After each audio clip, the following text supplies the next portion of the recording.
Vámonos. Delicado.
Proiektu politiko danak gauzagarriak izango dien testuinguruen.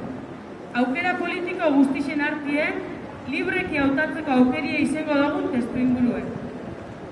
Norabide horretan, azaroan 27 Iruñan, izan aurratizen pauso esankuratzu emogan Ezker Abertzaleek. Proiektu politiko eta antolakunde barri bat sortzeko erabakixe ezautzera emonaz. Antolakunde politiko barri eta legal bat. Zabaldu dan prozesu demokratikoantzako ekarpen modulean. Euskal Herrixen egoera demokratiko barri bat sortzeko ekarpen modulean. Aukera politiko danak, aukera bardintxasunien aritzu daitezak. Inok ez daitxon herritxarren hitz eta erabakizei burlein. Horretako danetarako mondo pauzu Ezker Abertzaleek. Baina norabide horretan zuen babesa biogu. Zuen babesa biogu. Eizu zuen ekarpena legeztapenan aldeko dinamikan. Emoixo zuen babesa legeztapenai. Demokrazia osoan bilien, proiektu danak libreki hautatzeko aukeriai, emon babesa.